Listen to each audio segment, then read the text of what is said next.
मुझे दिलबर नबी करीम के रब करीम माउन जे पेटन जो भी इल्म दिनो हुयो। मुझी घरवारी मूसा बिस्तर ते गदा पर मुखे खबर कोने त इन जी घर मुझे घर जे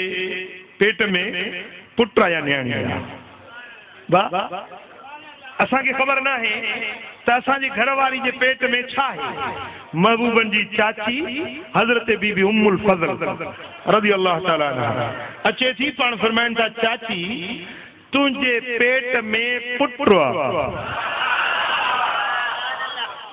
पर वो पुट अब्बुल खुलफा थींदो। बीबी साण या खुशखबरी बुधी वनी पंजे मुड़स के चाचे साईं के हजरत अब्बास के बुधाए अज महबूबन ही बुधाए हजरत अब्बास रज़ियल्लाहु ताला अन्हु लबास हुंदो यानी सुठा लिबास पाईंदो सुठो अतर मखींदो सुठी खुशबू लगाईंदो सुहिणा कपड़ा पाईंदो गुस्ल कयईं सुठा कपड़ा पाती अतर मखी पोइ सिधो महबूबन जी बारगाह में या रसूल अल्लाह तुझी चाची अज मुखे ॾाढी खुशखबरी बुधाई आ मां आयो आहियां त तुझी ज़बान नबूवत मां पाण खुशखबरी बुधा। या गाल किया साईं फरमाए त हाओ चाचा तुझी घरवारी जे पेट में पुट आ पर पुट उहो पुट आहे जेको हिन उम्मत जो वॾो क़ुरान जो आलिम थींदो।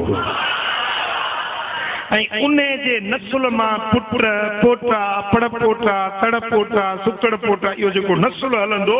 से मुझी उम्मत जा बादशाह थींदा। तुझो इहो जेको पुट पैदा थींदो इहो अबुल खुलफा यानी बादशाहन जो अबो थींदो। अब गाल समझव हाणे इन में केतरन इल्मन जी खबर पई मुझे मुस्तफा जा इल्म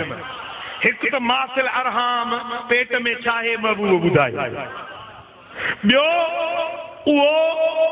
असा के खबर ना है तो पेट में बाहर है पर जमंदो इन जमंदो अले अग में किरी पवे अमल जायो भी थी पवंदो महबूब फरमाए तो जमंदो ऐं चंगो भलो हुंदो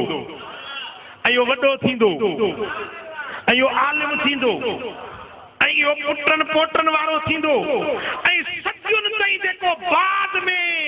पैदा थियण वारा बादशाह आहिनि उन्हनि बादशाहनि जा नाला बि ॿुधायूं त फलाणो नालो हूंदुनि फलाणो नालो हूंदुनि फलाणो नालो हूंदुनि तव्हांजो महदी पैदा थींदो उहो महदी अब्बासी बादशाह उहो बि तुंहिंजे इन पुट जे नस्ल मंझां हूंदो। अब ॻाल्हि सम्झो हाणे हिकिड़ो माण्हू चवे थो त नबी खे भित जे पोयों जी ख़बर न आहे नबीअ खे ग़ैब जो इल्मु न आहे ॿुझ जो इल्मु न आहे भित जे पोयों जी नबी खे ख़बर न आहे जिब्रील ईंदो हो ॿुधाईंदो हुयुसि तॾहिं ख़बर पवंदी हुयसि न त पाण खे ख़बर न हूंदी हुयसि।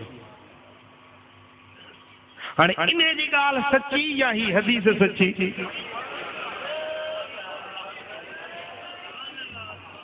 सुभान अल्लाह। महबूबन करीमन के पेटन जो इल्म भी आहे ऐं सुभाणे छा थियण वारो आ ऐं ॿारड़ो छा थींदो इहो मुस्तक़बिल जो इल्म भी मदीने वारे साईं